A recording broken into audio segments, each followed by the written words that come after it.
Muy buenas noches, tengan todos ustedes. Soy el doctor Eduardo Antonio Lara Pérez. A nombre de la Academia Mexicana de Pediatría y la Fraternidad Médica por la Salud, Médicos Unidos por México, les damos la más cordial bienvenida este viernes 18 de febrero del año 2022. La videoconferencia del día de hoy lleva como título Infecciones oftalmológicas y va a ser presentada por el doctor Carlos Aníbal Duarte Reguera. El doctor Duarte es médico cirujano por la Universidad Nacional de Asunción, Paraguay, especializado en oftalmología, Universidad de Puerto Rico, posgrado en didáctica superior universitaria. Es docente universitario de la Universidad Nacional de Asunción, es miembro de la Sociedad Paraguaya de Oftalmología, miembro de la Sociedad Panamericana de Oftalmología, diplomado en Legislación Nacional Aplicada y máster en Administración y Gerencia Hospitalaria.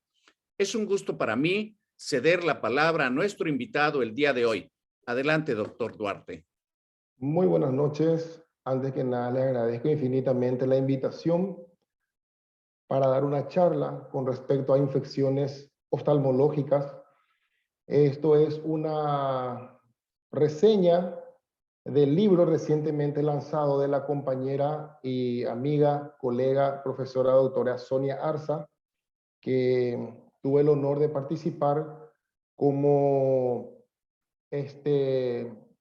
coautor en el capítulo de infecciones oftalmológicas. ¿Puedo compartir la pantalla? Adelante, adelante.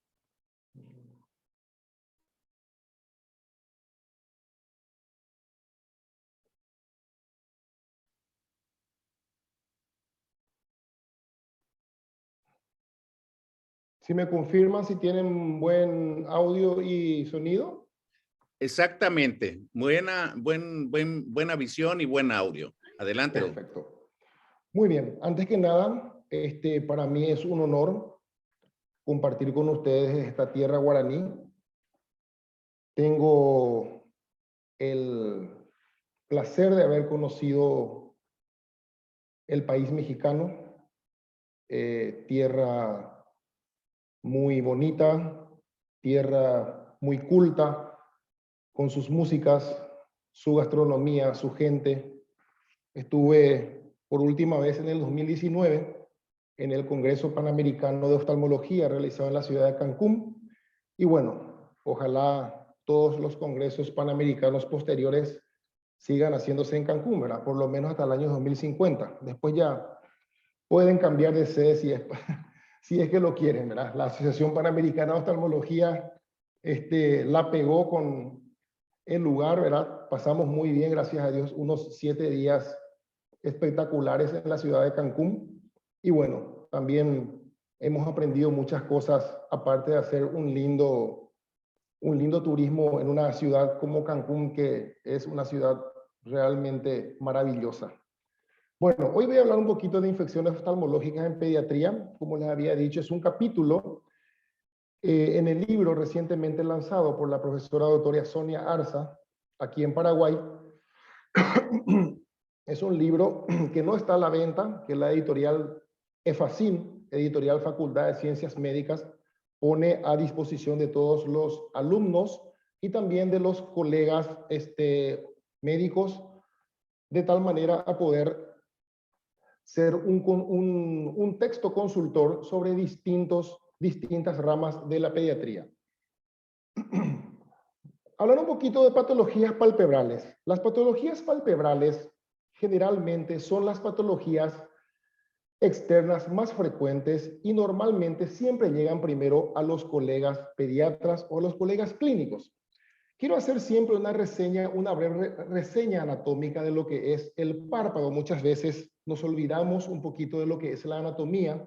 Es una materia que a mí particularmente me encanta. Cuando estuve en primer curso de la facultad, realmente fue una de las materias que más me gustó realmente y por eso siempre trato de transmitir una breve reseña anatómica en cada capítulo, ya sea en charlas o con los alumnos. Los párpados son músculos, velos, músculos membranosos que cubren y protegen la parte anterior del globo ocular. Presentan dos caras, una anterior cutánea y una posterior mucosa o conjuntival que está en relación directa con el globo ocular. Presenta dos extremos, medial y lateral, dos bordes, el adherente, que corresponde al borde orbitario, y el borde libre, donde se observa la apertura palpebral, que a su vez se divide en una porción lagrimal que está desprovista totalmente de pestañas y una porción ciliar donde sí se presentan las pestañas. Las pestañas normalmente son más numerosas en el párpado superior que en el párpado inferior y contiene las glándulas de meibomio 6 y las glándulas de Moll. Hablar un poquito de orzuelo. Como definición, podemos decir que es una inflamación nodular supurativa del borde palpebral. Puede afectar la porción interna si su origen es la glándula de meibomio, o la porción externa si su origen son las glándulas de 6, Moll o los folículos pilosos. Se dan cuenta que el nódulo está en el borde mismo palpebral. Generalmente esta es la posición normal del orzuelo. Vamos a ver en las siguientes imágenes que el chalazion se encuentra un poquito más alejada del borde palpebral. La etiología de los orzuelos suele ser de origen infeccioso, generalmente estafilocóccicas, y frecuentemente está asociada a blefaritis. Es muy común que nuestros chicos, que nuestros niños estén jugando, se estén tocando constantemente la mano, con la mano la boca, el ojo, la nariz, y esa es la forma más fácil de adquirir, entre comillas, un orzuelo que es muy frecuente durante la infancia. Otras causas también de orzuelos frecuentes suelen ser los trastornos refractivos como la miopía, la hipermetropía o el astigmatismo. Normalmente esto se da por un mal funcionamiento del sistema palpebral y eso produce algún tipo de inflamación y por detrás de la inflamación algún tipo de infección. Los signos y síntomas son dolor, eritema y tumefacción local, edema palpebral y sensación de cuerpo extraño al parpadear. A la exploración vemos que hay un nódulo doloroso palpable acompañado o no de secreción y a veces quemosis conjuntival, y en casos un poco graves pueden existir adenopatías. Otra gran diferencia con el chalazion, que vamos a ver enseguida, es que el nódulo es doloroso. Generalmente en el chalazion el nódulo no es doloroso. El tratamiento consiste, o sea, puede ser local o sistémico, ¿verdad? Generalmente nos limitamos al tratamiento local, salvo, por supuesto, que haya algún problema un poquito más profundo. Si la inflamación es localizada y no hay adenopatía, el tratamiento será solo local. Se realizan fomentos y aplicación de ungüentos oftálmicos, y si la inflamación es profunda y abarca ambos párpados o la adenopatía es importante, además del tratamiento local, se debe instaurar antibióticos orales. Y acá quiero contar un poquito una experiencia de cuando era niño.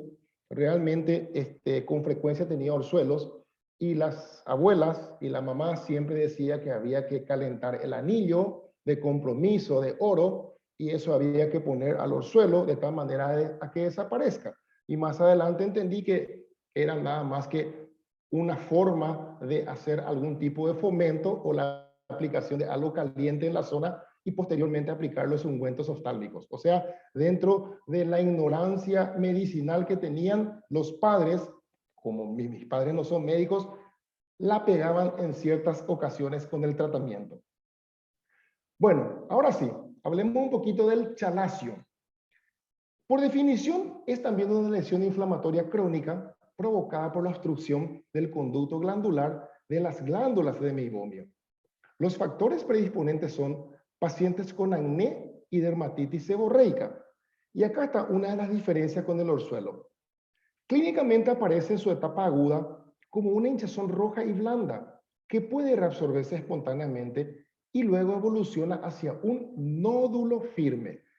Y esta es la imagen que denota la diferencia que existe entre el orzuelo y el chalazion.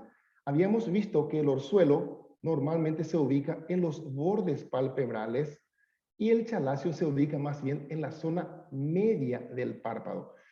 El chalazion puede ser único, puede ser múltiple, puede existir en el párpado superior y también en el párpado inferior y en ambos párpados a la vez.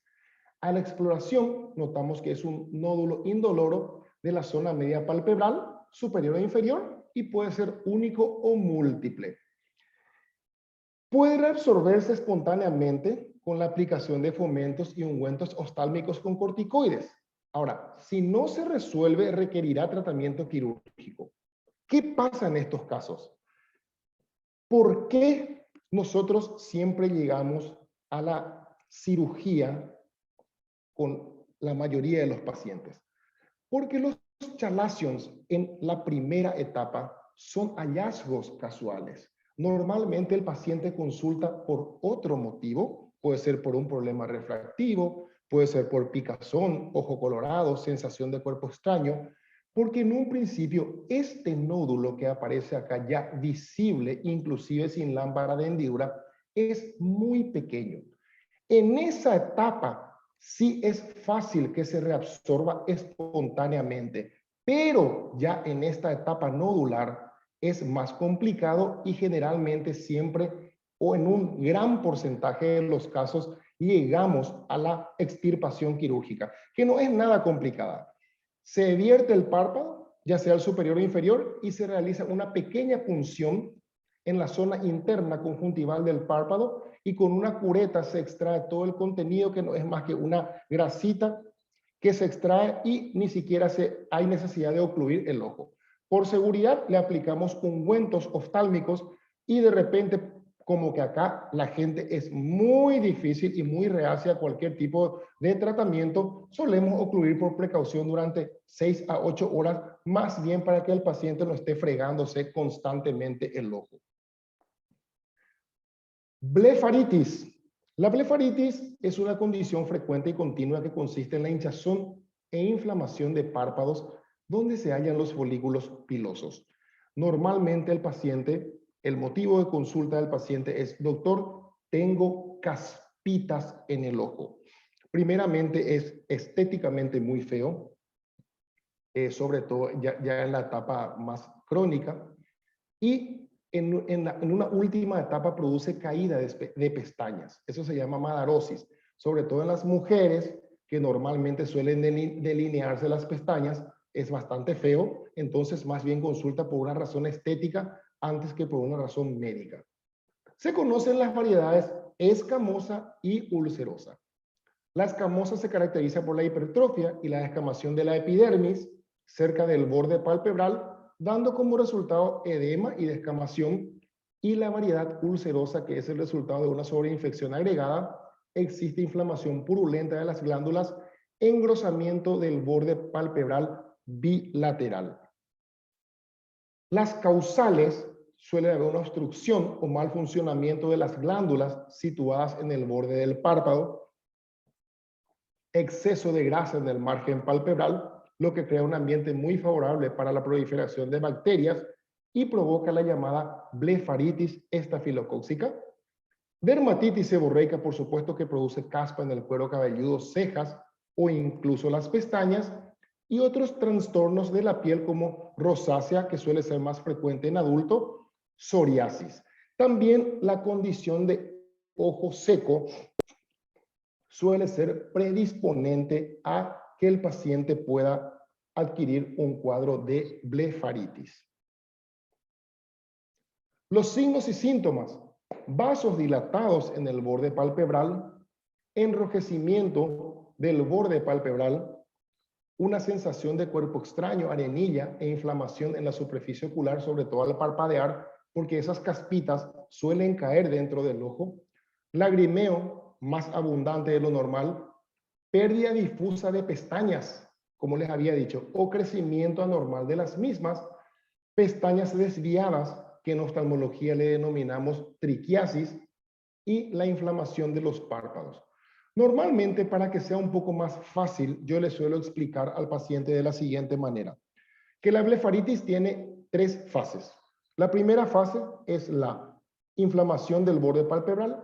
La segunda fase es la aparición de las caspitas en el borde palpebral. Y la tercera fase es la caída de las pestañas. El debilitamiento de las pestañas a través del folículo piloso, y con cualquier fregada eso cae de manera abundante. Se produce lo que se denomina madarosis, que es la caída de pestañas. Estéticamente es horrible. No sé si alguna vez vieron, pero parece esos pacientes que se realizaron quimioterapia. O sea, pero con cabello, ¿verdad? Las pestañas totalmente ausentes. El tratamiento: fomentos y masaje tarsiano con remoción de las escamas y costras, y la aplicación de ungüentos oftálmicos antibióticos. Hay que destacar que es una enfermedad bastante recurrente. Y el tratamiento se debe continuar hasta erradicarlo totalmente. Son muy frecuentes las recidivas.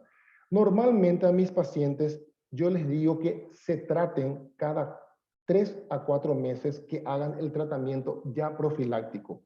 Normalmente consultan por un cuadro de blefaritis, pero al indicarle el tratamiento y posterior control, ya les advierto que deben continuar el tratamiento por lo menos cada 3 a 4 meses, ellos mismos que se hagan las compresitas, que limpien los párpados y que se apliquen los ungüentos, por más que no tengan el cuadro, porque es un cuadro muy recurrente y muy rebelde. Una vez que el paciente adquiera un cuadro de blefaritis, es muy difícil que se cure ya definitivamente. Siempre recurren, aunque sea una vez al año. Bueno, hablemos un poquito de quizás la patología que más frecuentemente reciban los colegas pediatras, que es la obstrucción del conducto lagrimal. Esta condición afecta a un porcentaje bastante elevado de recién nacidos. Después de la segunda semana, generalmente son los padres los primeros en darse cuenta que el recién nacido produce un lagrimeo abundante y puede ir acompañado de secreción purulenta, sobre todo en horas de la mañana, lógicamente, porque el chico está con el ojo cerrado, durmiendo. Al no haber parpadeo, no hay eliminación de las suciedades del medio ambiente, de cualquier cuerpo extraño que pueda penetrar en el ojo. Entonces, normalmente en horas de la mañana existe también secreción purulenta. Pero la condición que más advierten los padres es el lagrimeo constante y abundante. Vamos a hablar un poquito y recordar un poquito la anatomía y el sistema de drenaje de cada lágrima. La lágrima comienza drenando en los orificios lagrimales, que se encuentran, por supuesto, en el borde libre palpebral, en el canto interno, en una pequeña zona sobrelevada denominada tubérculo lagrimal. Dentro del tubérculo está el orificio lagrimal. De ambos orificios, está mi mouse, acá está, arranca un canalículo que luego confluye en uno común y drenan en el saco lagrimal, primera parte del drenaje. A este nivel se encuentra la válvula de Rosenmüller, que es la que se encarga del reflujo lagrimal en la zona alta. Posterior al extremo inferior del saco, comienza lo que se denomina el canal óseo, y que fluye por la pared lateral de la nariz y desemboca en la fosa nasal a nivel del meato. A este nivel existe otra válvula llamada válvula de Hasner, que se encarga de regular el reflujo desde la zona baja. O sea, existen dos válvulas. Uno, a nivel del saco, la válvula de Rosenmüller, que se encarga de evitar el reflujo en la zona alta, y por debajo, ya a nivel del meato, la válvula de Hasner, que se encarga de evitar el reflujo de la zona baja del conducto lagrimal. Bueno, la etiología. La obstrucción del drenaje normal de las lágrimas puede tener sus causas en diferentes puntos del sistema de drenaje. Atresia en los orificios, atresia en los canalículos, amniocele, dacriocistitis y obstrucción en la desembocadura del canal en el meato inferior a nivel de la válvula de Hasner, que puede ser ósea y membranosa, y es a este nivel donde es más frecuente la obstrucción, sobre todo en niños. Signos y síntomas. El principal síntoma es el lagrimeo constante y persistente desde las 2 primeras semanas de vida. Puede asociarse o no a secreción mucopurulenta que no principalmente indica infección. El diagnóstico es fundamentalmente clínico basado en los síntomas del lagrimeo constante y persistente. En los adultos solemos realizar la dacriocistografía, porque en los adultos generalmente la obstrucción puede estar a diferentes niveles. En los niños es mucho más fácil canalizar el conducto, pues no hay todavía una osificación de toda la estructura de la cara, entonces es mucho más fácil canalizar y es mucho más fácil que eso mejore antes que un adulto que haya sufrido algún tipo de traumatismo, algún tipo de fractura en la cara o bien debido a la edad que también muchas veces se estenosan ya sea el conducto o existe una estenosis del orificio lagrimal. El tratamiento, medidas higiénicas como la limpieza constante del ojo y de los párpados con suero fisiológico, masajes sobre el saco lagrimal, esto crea una presión hidrostática del canal. En caso de sospecha de conjuntivitis, siempre agregar antibióticos tópicos. La mayoría de los niños mejora espontáneamente antes de cumplir 1 año de vida. En caso de que no mejore, debe ser derivado al especialista. Acá dice oftalmólogo, pero realmente nosotros volvemos a derivar a los especialistas en párpado y sistema lagrimal. Ahora están muy especializados los especialistas en párpados y sistemas y vías lagrimales para que realicen el sondaje. La mayoría de los autores recomienda que entre los 9 y 12 meses de vida se haga el primer sondaje. Normalmente en el hospital donde yo trabajo, el año pasado hubo más o menos 5 sondajes, pero se habían visto aproximadamente 100 o 120 pacientes aproximadamente. Es muy poco el porcentaje que llega al sondaje. La mayoría mejora con los masajes que se realizan a nivel del borde interno de la nariz para crear esta presión hidrostática del canal lagrimal. Bueno, pasemos un poquito más profundamente de los párpados a la patología orbitaria, recordando un poco también la anatomía orbitaria que presenta 4 paredes, una superior o techo, una pared medial, inferior o piso y pared lateral. Las cavidades orbitarias en número de 2 contienen el globo ocular, el nervio óptico, los músculos extraoculares, la grasa periorbitaria, el paquete vasculonervioso y la glándula lagrimal. Se encuentra tapizada por el periósteo orbitario, una enfermedad muy importante y muy dolorosa suele ser la periostitis orbitaria, que se da generalmente en el adulto. Y el volumen es de aproximadamente 30 ml en el adulto.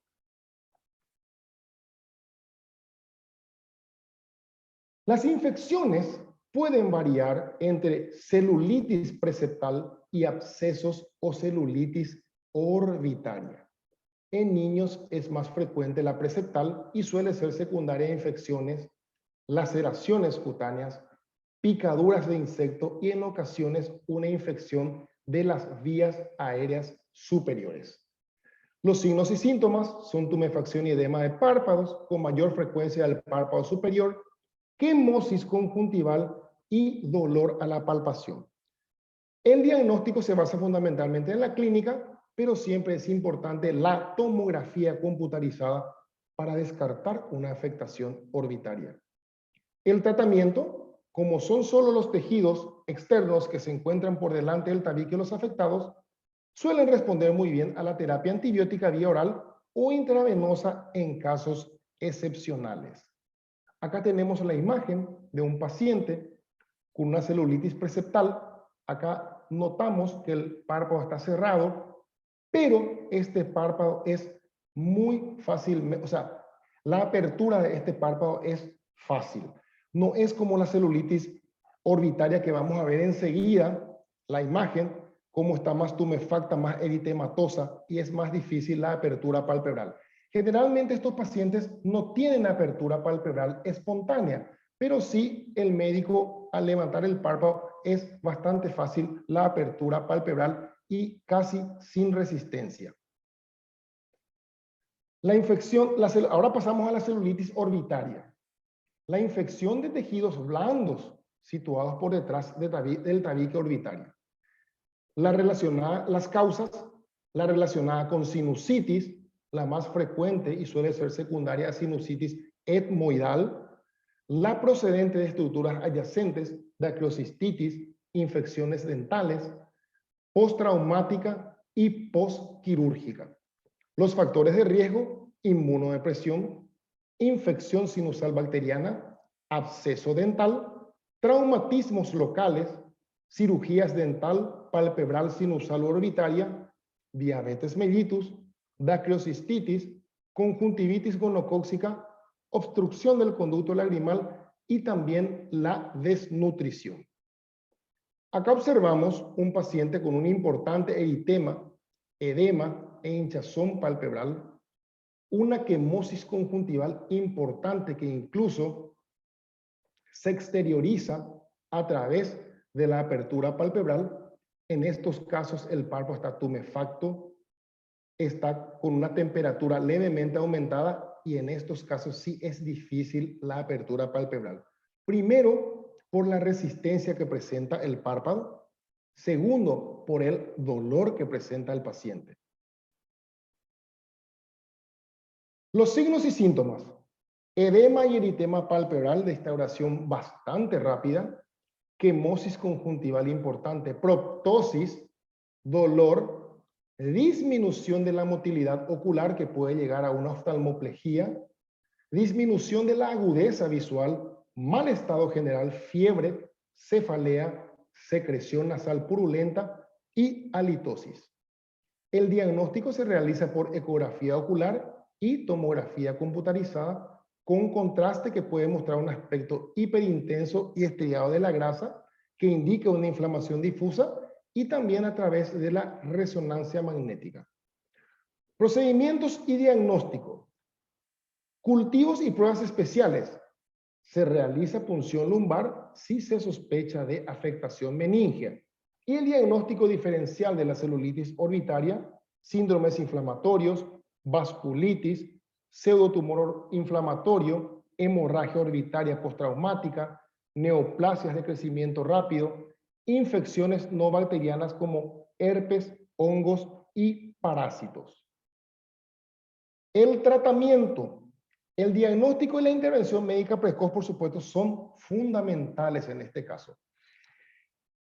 En las primeras 24 a 36 horas, diría yo, es de suma importancia la vigilancia estrecha de la visión, de la motilidad ocular, la reacción pupilar y el funcionamiento del sistema nervioso central. Si no hay mejoría o si el trastorno empeora, podría requerirse incluso drenaje quirúrgico. Pero hay que hacer acá una acotación importante. Normalmente impresiona que el paciente empeora generalmente en las primeras 12 a 24 horas de tratamiento antibiótico, pero rápidamente a las 36 a 48 horas empiezan a mejorar. No hay que engañarse en ese sentido porque a veces queremos cambiar el antibiótico o queremos cambiar la medicación en algunos casos. Hay que darle un poquito de tiempo que actúe y esperar las 24 a 36 horas y ahí hacer un nuevo análisis y ver el estado del paciente. Se requieren antibióticos sistémicos durante 10 a 14 días, aunque en casos graves y sobre todo si existe un drenaje, un antecedente de drenaje, el tratamiento puede prolongarse incluso por 3 a 4 semanas. Las complicaciones y secuelas son intracraneales, pueden existir meningitis, abscesos cerebrales, trombosis del seno cavernoso. Oculares, queratopatía por exposición, aumento de la presión intraocular, oclusión de la arteria o vena central de la retina y neuritis óptica. Y de partes blandas, celulitis facial, fascitis necrotizante o necrosis palpebral. Acá tenemos el esquema de tratamiento. Condición celulitis preseptal o periorbitaria y la celulitis orbitaria. Acá tenemos los patógenos más frecuentes y el tratamiento. En el caso de la celulitis periorbitaria, cuando es de leve a moderada, cefazolina o cefalexina. En alérgicos, clindamicina, de 5 a 7 días aproximadamente. En casos severos, se adiciona vancomicina. En la celulitis orbitaria, si existe drenaje quirúrgico, ampisulbactam. Si existe alergia a los antibióticos, clindamicina, 10 a 14 días. En los cuadros severos, se debe adicionar vancomicina y puede extenderse de 3 a 4 semanas el tratamiento si existe osteomielitis. Bueno, por último vamos a hablar un poquito de lo que es la conjuntivitis del recién nacido, otra condición que generalmente los pediatras son los primeros en recibir al paciente. La oftalmía neonatorum, oftalmía neonatal, hace referencia a la conjuntivitis que se da en el recién nacido durante el primer mes de vida. Por supuesto, el factor de riesgo más importante para desarrollar este tipo de conjuntivitis es una infección de transmisión sexual al momento del parto. Las principales causas de conjuntivitis neonatal son la bacteriana, la viral, la química. Los gérmenes más comunes que se transmiten al recién nacido se deben a infección de transmisión sexual provenientes del canal del parto de la madre y son la gonorrea, la clamidia, otras bacterias y virus del herpes simple tipo 1 y 2. Hablemos un poquito de la conjuntivitis nasal por gonorrea. Es la causa más peligrosa, es la causa que más, es la causa que más miedo nos da. Suele ser la más virulenta, suele ser bilateral, el inicio es rápido, 2 a 5 días después del nacimiento, o bien incluso antes si hay rotura prematura de membranas. Cursa con edema muy importante, quemosis conjuntival, una descarga serosanguinolenta, seguida por un exudado intenso purulento. La córnea puede ulcerarse en un plazo de horas, ya sea a nivel central o periférico. Imagínense una criatura recién nacida con una córnea perforada. Eso es prácticamente condenarle a la ceguera al chico recién nacido. El diagnóstico se basa en la clínica y en la identificación del microorganismo mediante tinción de Gram, cultivos de agar o Thayer-Martin. El tratamiento, sospecha de conjuntivitis gonocócica, lo primero es internar al paciente. El protocolo de diagnóstico es la ceftriaxona, 25 a 50 miligramos kilopeso día en una sola aplicación, hasta una dosis máxima de 125 miligramos.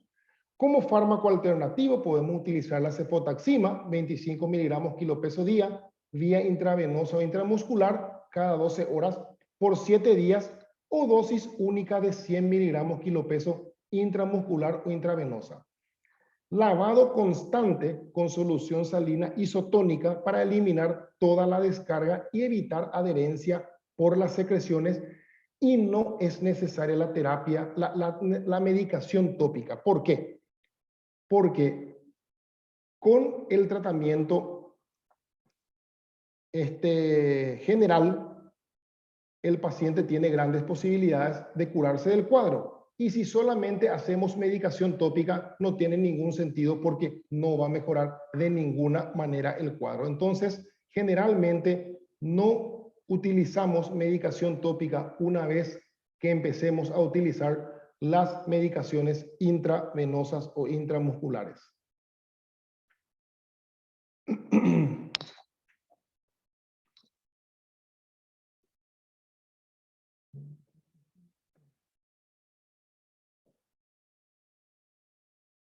Las conjuntivitis por clamidia se manifiestan entre 5 y 14 días de nacimiento. Puede presentarse como un cuadro leve o con secreción mucopurulenta mínima, o en los casos graves con un edema palpebral pronunciado, panus corneal superior, secreción abundante y formación de pseudomembranas. ¿Qué es el panus? El panus es la vascularización de la córnea. Se sabe por anatomía que la córnea es totalmente avascular, que se nutre a través del oxígeno y del humor acuoso, y cuando existe una anoxia de la córnea, empieza el panus corneal, que es el auxilio socorro de la córnea. Entonces los vasos conjuntivales invaden la córnea como para oxigenar. Eso es el panus corneal. Generalmente se da por anoxia. Las personas que utilizan muchos lentes de contacto y que lo utilizan mal, normalmente uno a la exploración nota un panus generalizado en el limbo corneal. La infección activa suele acompañarse de infección de las vías respiratorias superiores y pueden existir también adenopatía preauricular.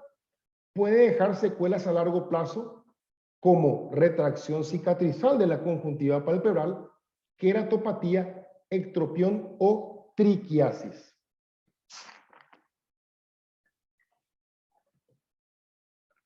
El diagnóstico: frotis y cultivo de secreción conjuntival, y en el tratamiento se recomienda eritromicina vía oral 12,5 miligramos por kilo peso vía oral cada 6 horas durante 2 semanas, o acitromicina 20 miligramos kilo peso vía oral una vez al día por 3 días. Existen también otras bacterias gram positivas y gram negativas que pueden producir conjuntivitis del recién nacido. En todos los casos suelen presentarse entre la primera y la segunda semana de vida, 5 a 14 días de vida, con ojo colorado, secreción mucopurulenta de leve a moderada. En cada caso, si se dispone, debería realizarse frotis y cultivo, y el tratamiento antibiótico adecuado, por supuesto, se basará en el resultado de dicho estudio. Permiso.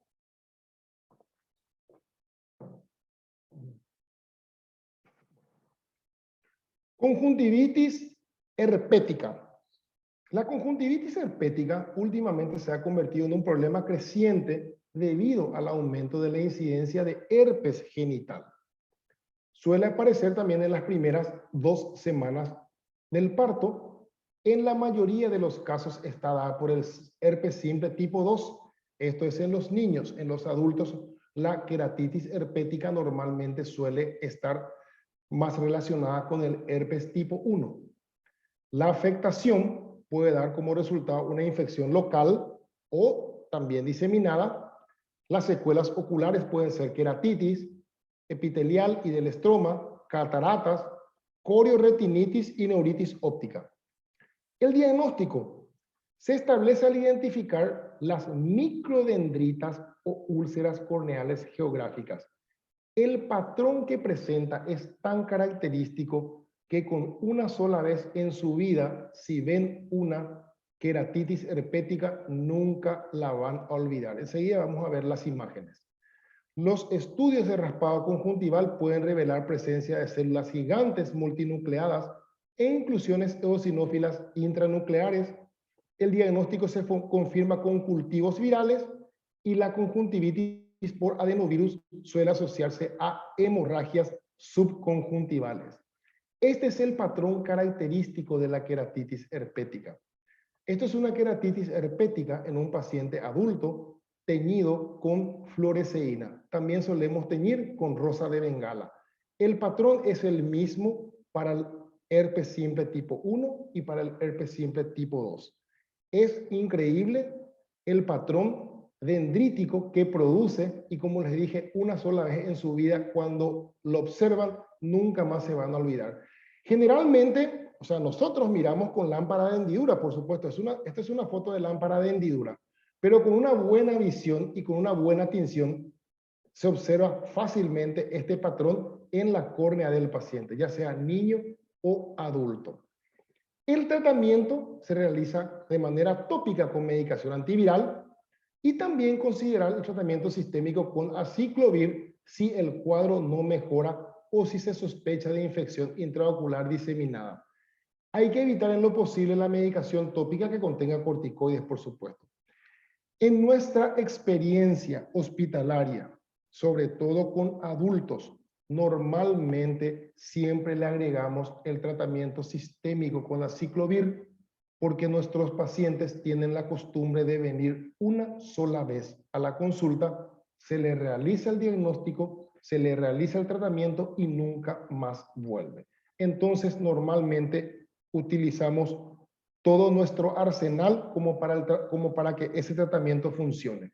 Primero, porque ellos deben hacerse la medicación antiviral que generalmente viene en ungüentos oftálmicos. Es difícil aplicarse una pomada en el ojo. Normalmente a los oftalmólogos mismos nos cuesta y mucho más a un paciente que no está todo el día con ese tema. Entonces, generalmente consideramos ya el tratamiento sistémico de entrada y por supuesto la medicación tópica, sobre todo en pacientes adultos. Normalmente los niños suelen venir con más frecuencia a sus controles porque los mismos padres se preocupan mucho de ellos y por supuesto vienen al control más de seguido. Y por último, la inflamación química, ¿verdad? Este tipo de conjuntivitis se veía mucho en épocas pasadas por la instilación del nitrato de plata como profilaxis. Generalmente no dura más de 48 horas y actualmente es muy poco frecuente, puesto que para la profilaxis de la conjuntivitis del recién nacido normalmente ya se utilizan colirios estériles y ya dejó de utilizarse, por lo menos acá dejó de utilizarse el nitrato de plata. Bueno, y esto lo había sacado de una revista, esto está en el libro de la doctora Sonia, y lo había sacado de una revista de la Asociación Mexicana de Oftalmología.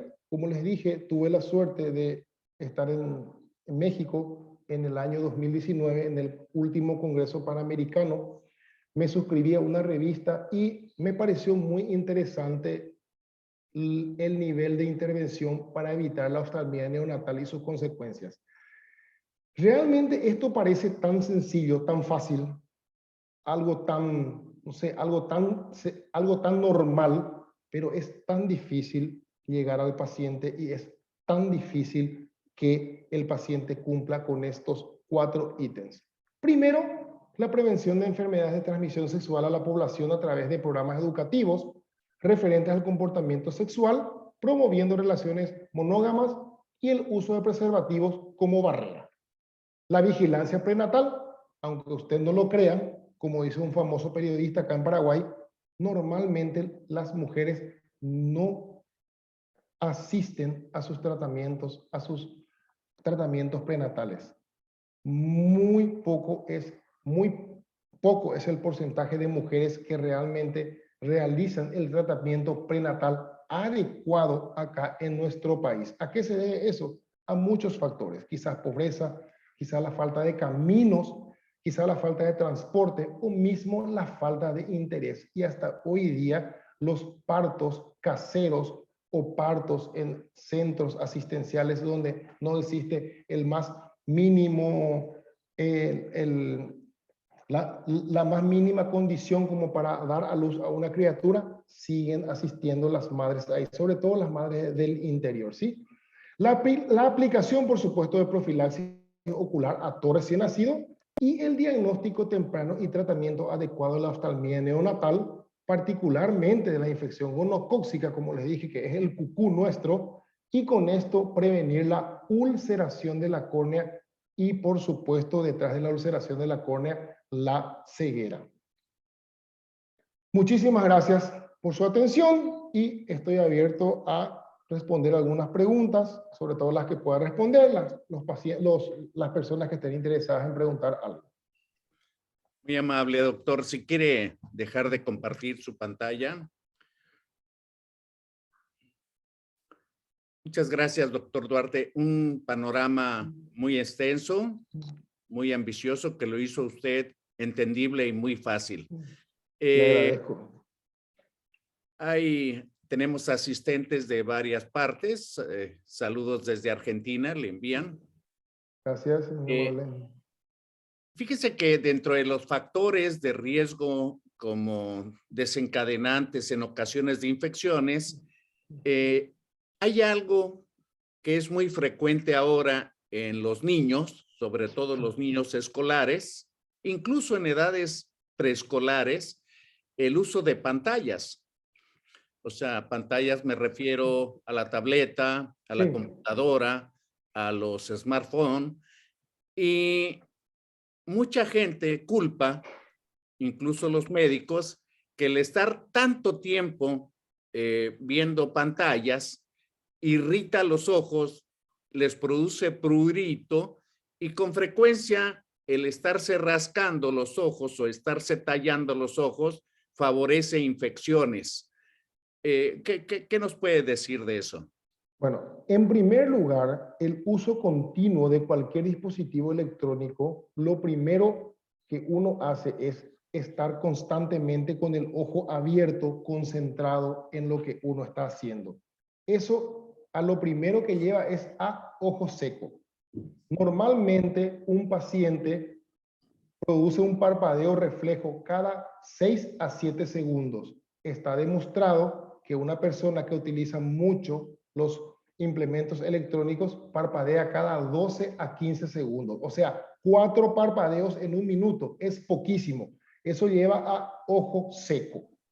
Segundo, la luz intensa, sobre todo los chicos, cuando utilizan sus implementos electrónicos a la noche, disminuye el sueño por la luz intensa que ellos reciben constantemente en el ojo. Al disminuir el sueño, por supuesto, también rinden menos al día siguiente, pueden crear ojo seco y detrás de eso infecciones. Eso es lo que generalmente vemos nosotros. Y la infección se da más bien por el ojo seco. ¿Por qué? Porque usted sabe que la lágrima actúa como antiséptica y como lubricante. Si uno tiene la condición de ojo seco, normalmente no tiene esa defensa contra los gérmenes del medio ambiente. Muy bien. Otra de las circunstancias, porque hay chicos que ahora acostumbran dormir con sus mascotas. Y digo de sus mascotas, tanto animales como perros o gatos, o incluso otros que no son tan frecuentes y duermen con ellos. ¿Eso favorece infecciones de los ojos? Puede favorecer infecciones de los ojos, pero la infección más temerosa que produce sobre todo los gatos es la toxoplasmosis. A través de las esporas de la materia fecal o de la saliva de los gatos, eso uno adquiere y normalmente produce una corioretinitis. Si esa corioretinitis está en el centro del ojo, que es la mácula, le produce una ceguera permanente. Si está en la periferia, produce una disminución del campo visual, pero el temor nuestro siempre es sobre todo los gatos, que son los transmisores más frecuentes del toxoplasma. En algunas ocasiones, al menos acá en México, sabemos que hay manifestaciones en pacientes atópicos, sobre todo, o sea, que tienen hipersensibilidad tipo 1, en los cambios de estaciones, algunas relacionadas con la temperatura, la presión barométrica, los vientos dominantes en el caso de México del Norte y también la temperatura y la humedad.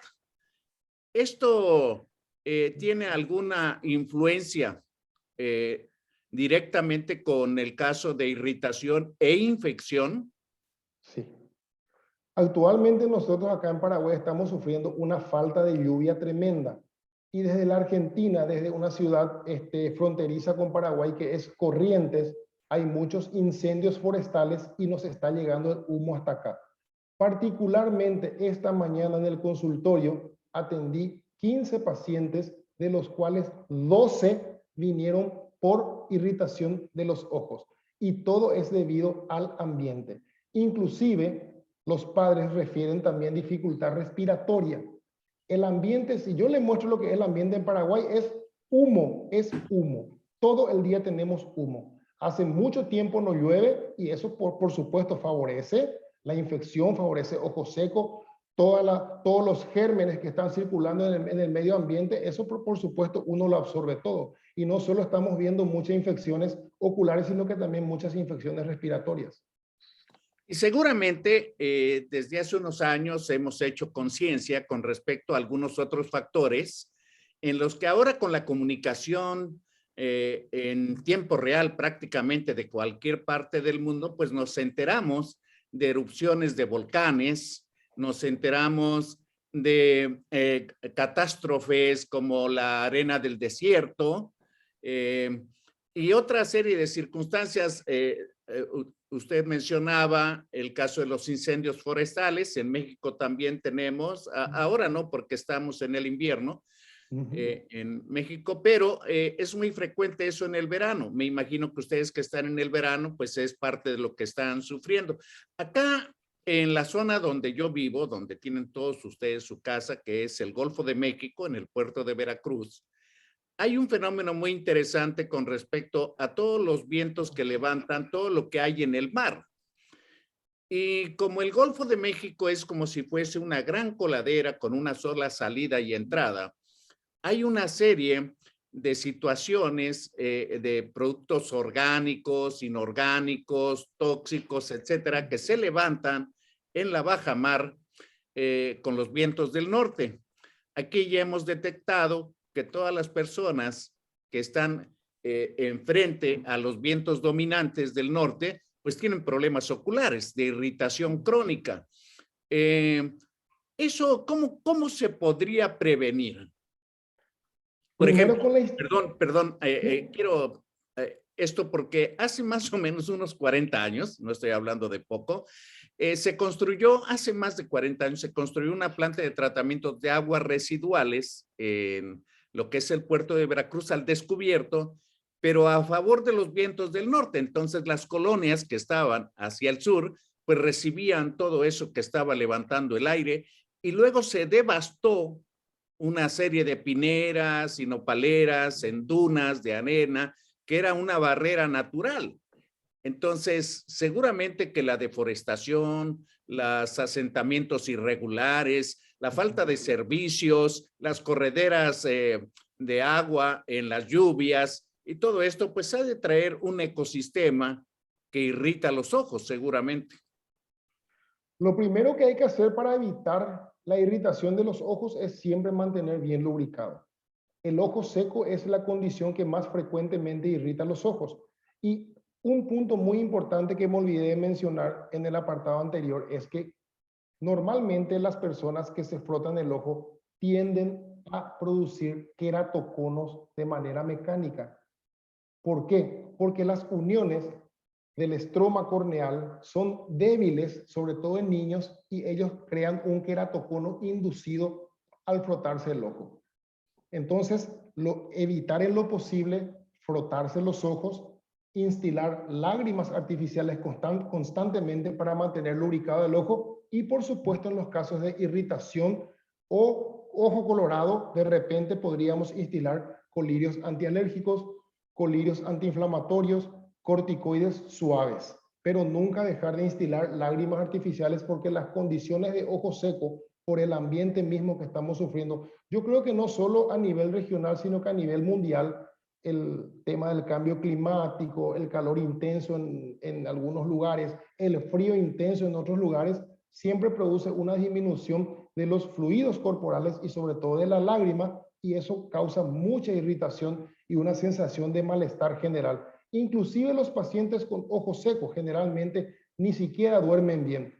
Nosotros acá en Paraguay, que usamos mucho los acondicionadores de aire por el calor que sufrimos prácticamente 9, 10 meses al año, hay muchas personas que no ocluyen totalmente el ojo para dormir. Esos pacientes producen incluso un tipo de queratitis inferior, una descamación en la córnea por la exposición al aire acondicionado constantemente y por la sequedad del ambiente. Es lo mismo que dormir con la boca abierta, produce una sequedad de la mucosa bucal y esofágica tremenda que al día siguiente uno no puede articular una palabra.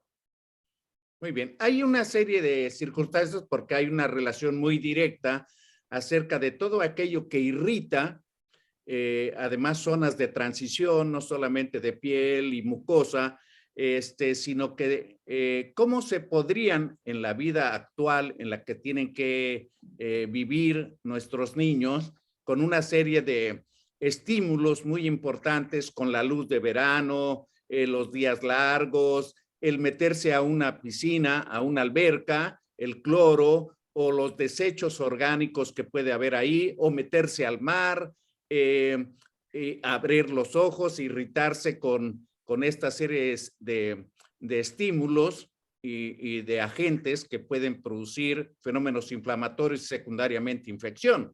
Entonces, a lo mejor se me ocurre pensar una de las recomendaciones generales sería hay que cuidarse de no exponer directamente a intensidades altas de luz, ya sea la solar o de las pantallas, porque puede producir irritación en los ojos y secundariamente una infección.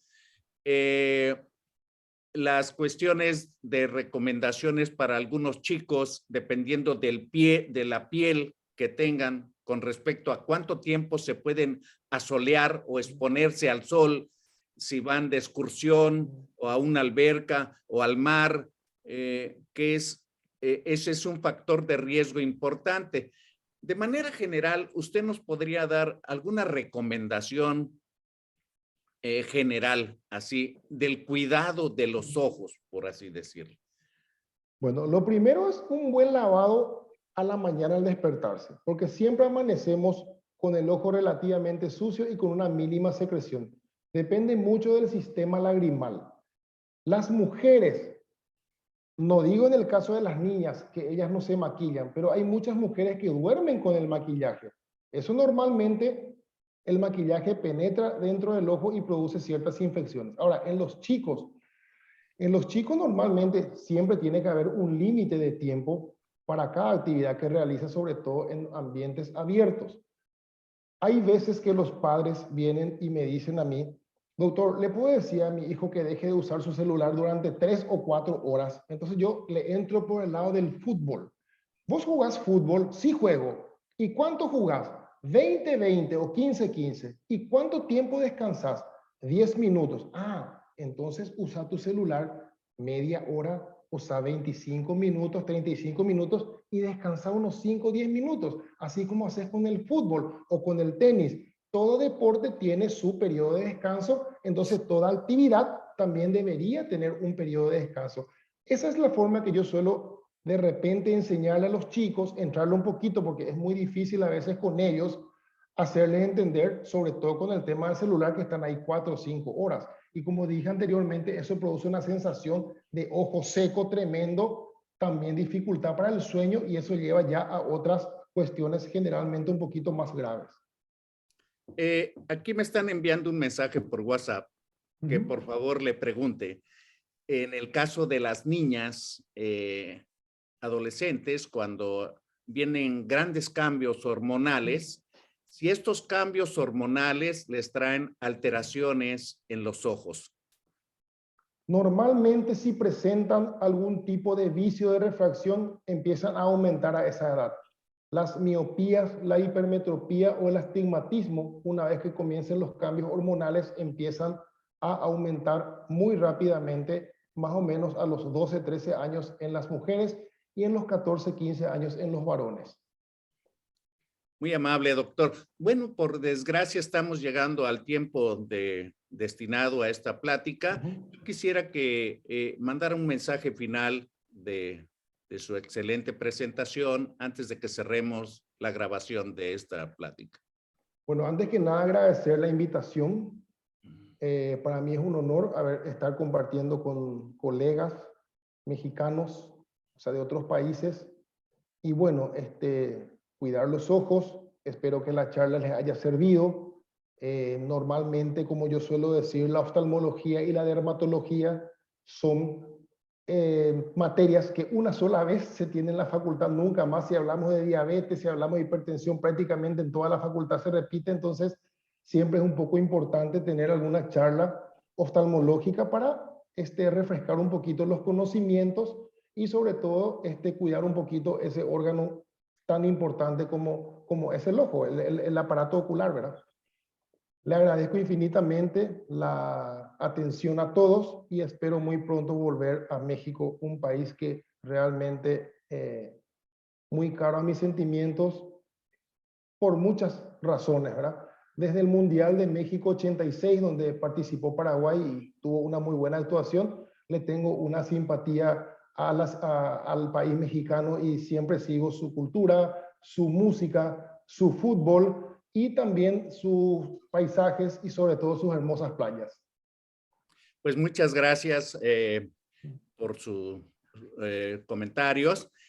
Yo quiero decir, efectivamente tiene usted razón, deberíamos de ver un poco más filosóficamente tanto nuestra piel como un órgano tan extenso y que nos da una individualidad, al igual que los ojos.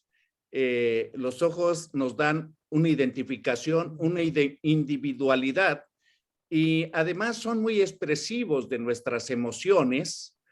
No solamente eso, hay que cuidarlo, hay que valorarlo.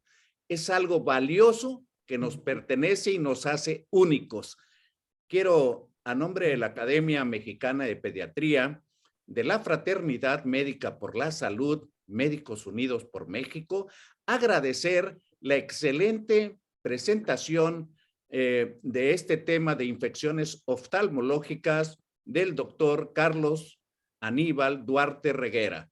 Muchas gracias a todos